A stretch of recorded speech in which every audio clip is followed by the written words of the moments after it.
علماء کرام، حفاظ کرام، بالخصوص بڑا کرو تینوں سے حضور پر کے ٹہلتے سبھی کو سکتی میرے شاگرد حضور آواز اتنی بہترین تھی مگر غلام حضور برکت والد محترم استاد الکریم حضرت علامہ مولانا محمد عرفان احمد صاحب قبلہ نوری دامت برکاتہ العالیہ،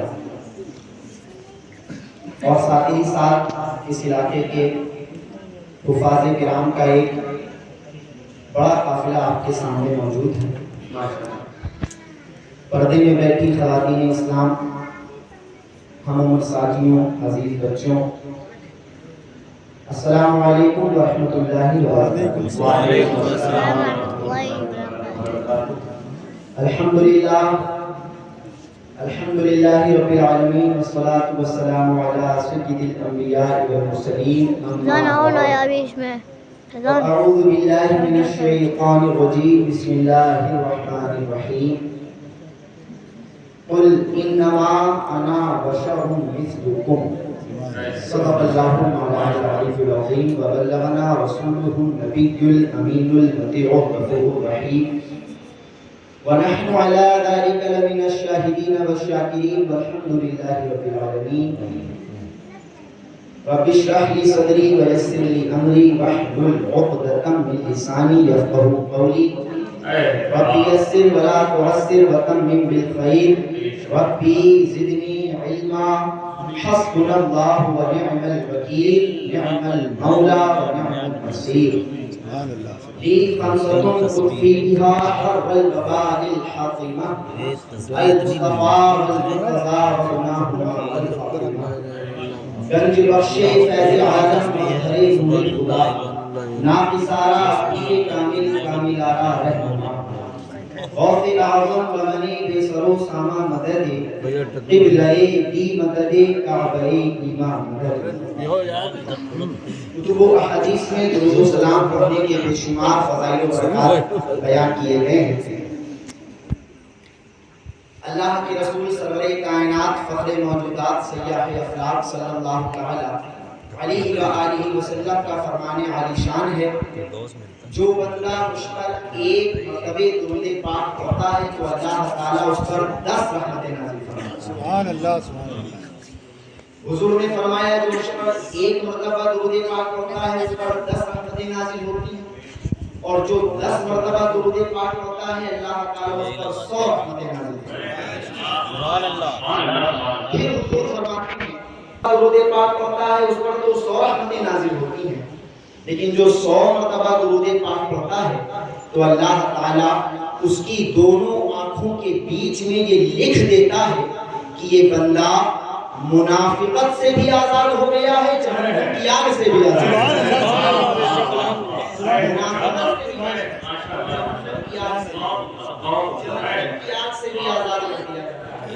اب آپ نے ابھی اس سے پہلے امام کہتے ہیں اے رضا خود صاحب قرآن مداح حضور، مطلب اللہ تعالیٰ صاحب قرآن، اے رضا خود صاحب قرآن مداح حضور، اے رضا خود صاحب قرآن مداح حضور، اے رضا خود صاحب قرآن مداح حضور، اے رضا خود صاحب قرآن مداح حضور، تجھ سے کب ممکن ہے پھر مدحت رسول اللہ کی، تجھ سے کب ممکن ہے پھر مدحت رسول کی۔ اس کی تعریف اللہ تعالیٰ کرے، اس کی تعریف یہ غلام کیا کر سکتا ہے؟ تجھ سے کب ممکن ہے پھر مدحت رسول اللہ کی، تجھ سے کب ممکن ہے پھر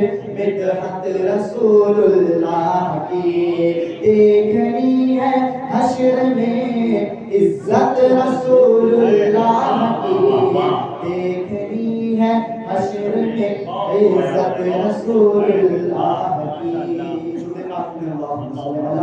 سیدنا و مولانا محمد معدن الجود والکرم وآلہ الکرام وبارك وسلم صلاة وسلام عليك يا رسول الله صلى الله تعالى عليه وآله میں وسلم. بیٹھ رہا ہے کچھ تو سمجھ نہیں آ رہا. اللہ تعالیٰ نے قرآن شریف میں ارشاد فرمایا قل انما انا بشر مثلکم. محبوب آپ فرمائیے کہ میں تمہاری طرح بشر ہوں. اب اس کو پڑھ کر کے نعرہ تکبیر، نعرہ رسالت، حضرت علامہ مولانا مفتی نعیم مصباحی صاحب قبلہ، نائب قاضی خیر النو، نعرہ تکبیر، نعرہ رسالت. اچھا خاصا تھا.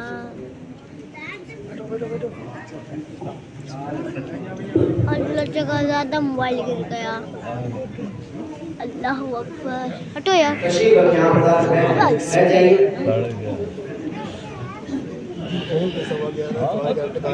درود شریف اللہ وسلم سیدنا مولانا محمد بن عبد آلہ الکرام کریم وبارک وسلم صلاۃ و سلام علیک یا رسول اللہ صلی اللہ علیہ وسلم. بس میں تھوڑی دیر کے لیے حاضر ہوا ہوں، انشاءاللہ اس کے بعد پروگرام آگے بڑھے گا. درود پاک پڑھیں. اللہم صلی علی سیدنا مولانا محمد بن عبد آلہ الکرام کریم وبارک وسلم صلاۃ و سلام علیک یا رسول اللہ صلی اللہ علیہ وسلم.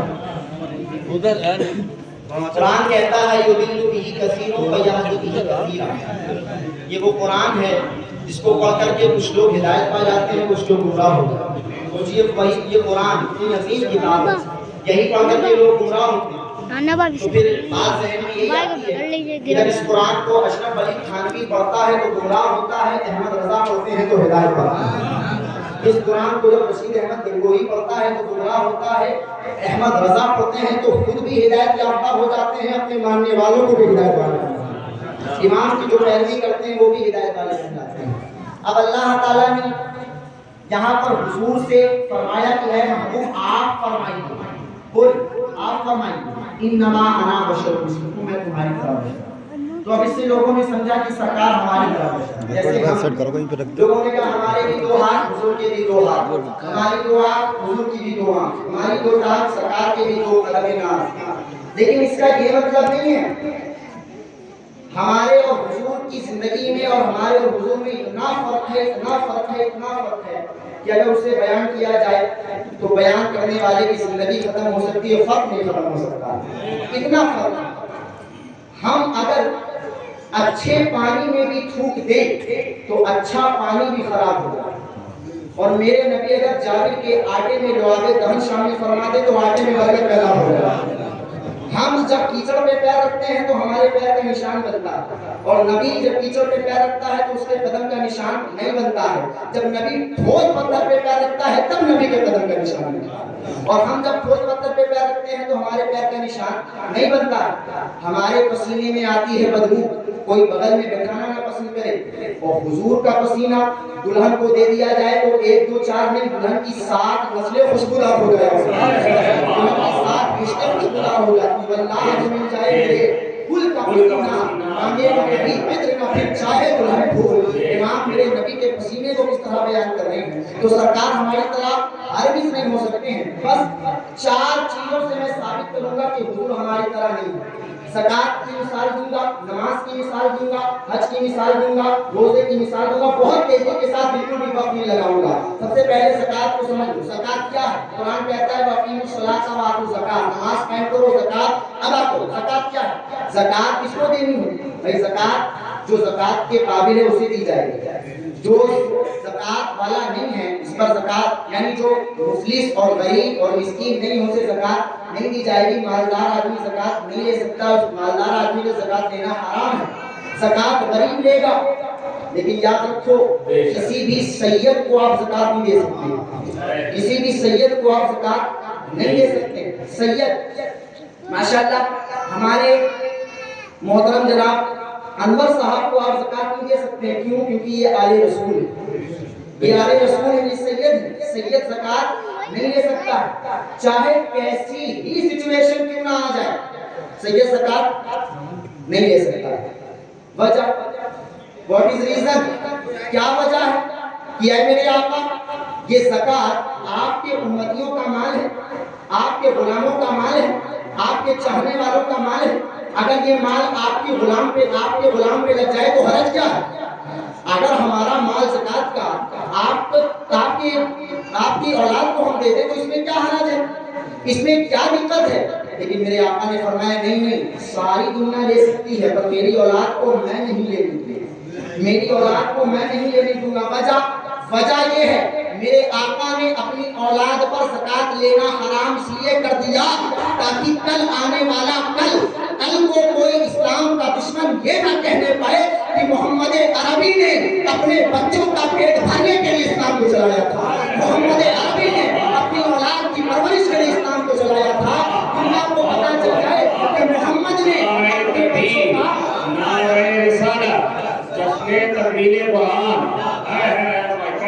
میرے آقا یہ بتانا چاہتے ہیں کہ ساری دنیا کو یہ معلوم ہو جائے کہ محمد اپنے بچوں کی پرورش کے لیے اسلام نہیں چلا رہا ہے، دین حق کو برپا کرنے کے لیے اسلام چلا رہا ہے، انسانیت کو صحیح راستے پر لانے کے لیے اسلام چلا رہا ہے۔ اللہ اکبر کبیرہ۔ اچھا اب یہ تو ہو گئی سید زکات لے نہیں سکتا، سید انور صاحب زکات لے نہیں سکتے، پر دینے میں کامن اگر مالدار ہو جائے تو دینا پڑے گا۔ ایسا نہیں ہے کہ حضور کی اولاد اگر لے نہیں سکتی ہے تو چاہے جتنی مالدار ہو جائے دینا بھی پڑے گا، نہیں، غریب ہو جائے تو لے نہیں سکتی ہے لیکن مالدار ہو جائے تو زور سے بولو، مالدار ہو جائے تو دینا پڑے گا۔ اب آپ بھی ساتھ ساتھ بولتے جانا۔ سید انور صاحب غریب ہو جائیں تو زکات لے نہیں سکتے، صاحب نصاب ہونے کی صورت میں دینا پڑے گا۔ خواجہ غریب نواز غریب ہو جائیں زکات لے نہیں سکتے، مالدار ہونے کی صورت میں دینا پڑے گا۔ غوث اعظم غریب ہو جائیں زکات لے نہیں سکتے، مالدار ہونے کی صورت میں دینا پڑے گا۔ امام حسین غریب ہو جائیں زکات لے نہیں سکتے، مالدار ہونے کی صورت میں دینا پڑے گا۔ نبی کریم غریب ہو جائیں زکات لے نہیں سکتے، مالدار ہونے کی صورت میں جی نہیں جی نہیں۔ اسی لیے تو میں نیچے سے چلا کہ آپ کو دینا پڑے گا، لاسٹ میں پکڑ لوں گا۔ حضرت امام حسین رضی اللہ عنہ بالکل کریکٹ، اگر غریب ہو جائیں تو زکات لے نہیں سکتے لیکن مالدار ہونے کی صورت میں دینا پڑے گا، مالدار ہو جائے تو دینا پڑے گا۔ لیکن نبی کریم رؤوف الرحیم مصطفیٰ جان رحمت شمع بزم ہدایت نوشہ بزم جنت کی شان کا حال یہ ہے کہ میرے آقا پر نہ زکات لینا فرض نہ دینا فرض، میرے آقا نہ زکات لیں گے اور نہ دیں گے، میرے آقا پر نہ زکات لینے کا حکم ہے اور نہ میرے آقا پر زکات دینے کا حکم ہے۔ وجہ حضور زکات کیوں نہیں دے سکتے؟ چلو بھائی یہ نہ سمجھ میں آتا، آپ نے بتا دیا کہ تاکہ دنیا یہ نہ کہہ سکے کہ حضور اپنا پیٹ بھرنے کے لیے، اپنا گھر بنانے کے لیے اسلام چلا رہے۔ چلو لینا تو سمجھ میں آتا، پر دینا، نبی پر زکات دینے کا حکم کیوں نہیں؟ نبی زکات کیوں نہیں دے گا؟ تو کچھ لوگوں نے کہا مال ہی نہیں تھا تو دیتے کہاں سے؟ تو یہ بھی غلط۔ ایک وقت وہ تھا کہ حضور کے پیٹ پر پتھر بندھے تھے، تو ایک وقت وہ بھی آیا کہ سرکار کے ماننے والے مدینے میں اپنے بڑے بڑے مکان بنا رہے تھے۔ ایک جنگ میں سپاہی کو ایک حصہ ملا تو اس سے وہ لکھپتی ہو گیا۔ تو جب سپاہی کا یہ حال ہے کہ لکھپتی ہو گیا، سپاہ سالار کا کیا حال ہو؟ تو ایک وقت ایسا بھی آیا، مال بہت تھا حضور کے پاس، حضور کی ایک پراپرٹی تھی باب فتح، یہ پراپرٹی تو ہے، یہ مال ہی تو ہے اور کیا ہے، تو مال تھا۔ میں ہسٹوریکل پوائنٹ آف ویو سے یہ بات نہیں کہہ رہا ہوں، لا پوائنٹ آف ویو سے یہ بات کہہ رہا ہوں کہ میرے آقا اگر بلینر بھی ہو جائیں تب بھی حضور پر زکات فرض نہیں ہے۔ میرے آقا اگر ملینر بھی ہو جائیں، ارب پتی بھی ہو جائیں، خرب پتی بھی ہو جائیں، پھر بھی حضور زکات نہیں نکالیں گے۔ سرکار پر زکات دینا فرض نہیں ہے۔ پہلے زکات سمجھو یہ ہے کیا؟ زکات اصل میں مال کا میل ہے۔ کیا ہے زکات؟ کیا ہے؟ مال کا میل۔ ہمارے مال میں جو میل ہے یہ زکات اسے کلین کر دے، اسے ستھرا کر دے، تو ہمارے مال میں میل ہے اس لیے ہم زکات نکالیں گے۔ نبی کے مال میں میل نہیں ہے اس لیے نبی زکات نہیں نکالیں گے۔ نبی کے مال میں جب میل ہی نہیں ہے تو نکالیں گے؟ ہمارے مال میں میل ہے اس لیے ہمیں زکات نکالنی پڑے گی۔ نبی کے مال میں میل نہیں ہے تو نبی زکات نہیں نکالیں گے، پہلی وجہ۔ دوسری وجہ، غلام کو زکات دینے سے زکات ادا نہیں ہوتی ہے۔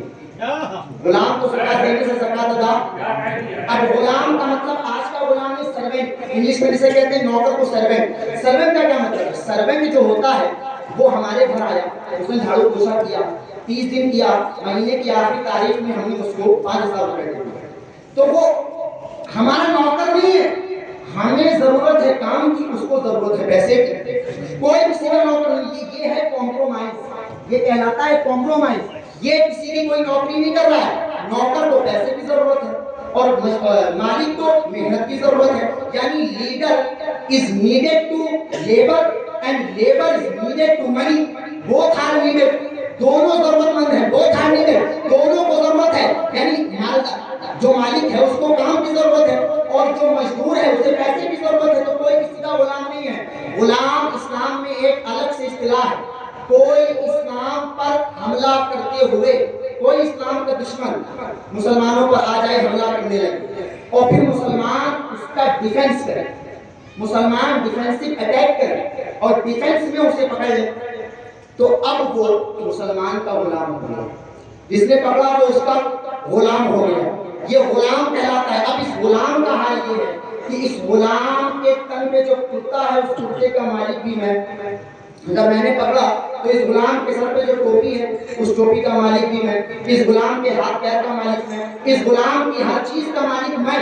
تو اگر میں اپنی زکات غلام کو دے دوں گا تو وہ رکھ تو اپنی جیب میں لے گا. مالک کون رہے گا؟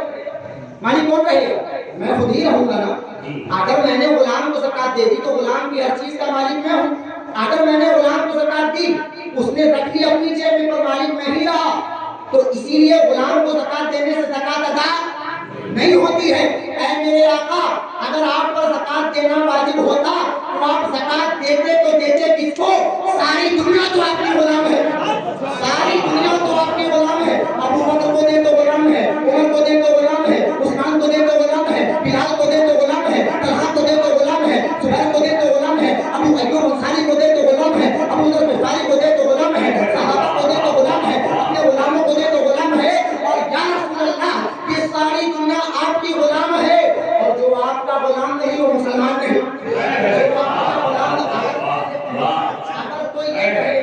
اگر کوئی اعتراض کرنے والا، اگر کوئی منکر یہ اعتراض کرے کہ چلو میں غلام نہیں، کوئی مسلمان کہتے چلو سرکار پر زکات واجب کرو، میں غلام نہیں تو مجھے دے دے، تو میں کہوں گا اگر تو غلام نہیں تو مسلمان نہیں. اگر تو غلام نہیں تو تو مسلمان نہیں. جو نبی کا غلام بن جاتا ہے وہ بندہ کا امام بن جاتا ہے. تو میں نے زکات سے پوچھا، زکات میں اگر غریب ہو جاؤں، چونکہ میں سید نہیں ہوں، میں اگر غریب ہو جاؤں تو میں زکات لے بھی سکتا ہوں اور اگر مالدار ہو جاؤں تو دینا بھی پڑے گا. میرے نبی پر نہ زکات لینا فرض، نہ دینا فرض، نہ نبی لے سکتے ہیں نہ دے سکتے ہیں. وجہ کیا؟ زکات نے کہا اسی لیے تم مجھے دے بھی سکتے ہو، تم مجھے لے بھی سکتے ہو. نبی نہ مجھے دے سکتے ہیں، نبی نہ مجھے لے سکتے ہیں، تاکہ ساری دنیا کو پتا چل جائے نبی ہمارے جیسے بشر نہیں ہے، نبی ہماری طرح بشر نہیں ہے. جب نبی زکات لینے اور دینے میں تمہاری طرح نہیں ہو سکتے ہیں تو بھلا وصیت میں تمہاری طرح کیسے ہو سکتے ہیں، زندگی میں تمہاری طرح کیسے ہو سکتے ہیں. تو یہ ہو گیا زکات کا معاملہ. دوسرے نمبر پر آ جائے گی نماز. نماز سے میں نے پوچھا نماز یہ بتا، مجھ پر بھی تو پانچ وقت فرض اور نبی پر بھی تو 5 وقت فرض، تو ہم اور نبی تو برابر ہو گئے. میں اور نبی تو برابر ہو گیا. نماز نے کہا چپ رہو، تم پر میں 5 وقت فرض ہوں، نبی پر میں 6 وقت فرض ہوں. ہم پر فجر، ظہر، عصر، مغرب، عشاء فرض ہے، لیکن مصطفیٰ جان رحمت پر فجر، ظہر، عصر، مغرب، عشاء کے ساتھ ساتھ تہجد بھی نبی پر فرض، تہجد بھی حضور پر واجب. تو اب پتہ چلا جب ہم نماز پڑھنے میں نبی کی طرح نہیں ہو سکتے ہیں تو نماز پڑھانے میں نبی کی طرح کیسے ہو سکتے ہیں؟ جب پڑھنے میں نبی کی طرح نہیں تو پڑھانے میں نبی کی طرح کیسے؟ نماز ہو گیا. حج پر آ جاؤ. حاجی حج کرنے جاتا ہے تو ایک کالا پتھر جسے حجر اسود کہا جاتا ہے، حجر اسود، حجر کہتے ہیں پتھر کو، اسود مانے کالا ہے، حجر اسود کالا پتھر. وہ کالا پتھر وہ حجر اسود کعبہ شریف میں لگا ہوا ہے، جنتی پتھر. اور فاروق اعظم کیا کہتے ہیں کہ اے حجر اسود، اگر میرے نبی نے تجھے نہ چوما ہوتا تو میں تجھے کبھی نہ چومتا. عمر تجھے جو چوم رہا ہے نبی کے چومنے کی وجہ سے چوم رہا ہے. تو پتہ چلا ساری دنیا کے حاجی جو حجر اسود کا بوسہ لیتے ہیں وہ کیوں لیتے ہیں؟ اگر کوئی پوچھے ہوئے تم حجر اسود کیوں چوم رہے ہو تو جواب دینے والا کہے گا ہمارے نبی نے چوما اس لیے چوم رہے. کیا کہے گا؟ ہمارے نبی نے چوما اس لیے چوم رہے. اچھا تم نے اس لیے چوما کہ نبی نے چوما؟ یہ بتاؤ نبی نے کس لیے چوما؟ تم نے تو اس لیے چوما کہ تمہارے نبی نے چوما. نبی نے اس لیے چوما تو پتا چلا ہم نے جو چوما وہ شریعت سمجھ کے چوما اور نبی نے جو چوما وہ اپنی طبیعت سمجھ کے چوما. نبی نے جو چوما وہ اپنی طبیعت سمجھ کے چوما. تو پتا چلا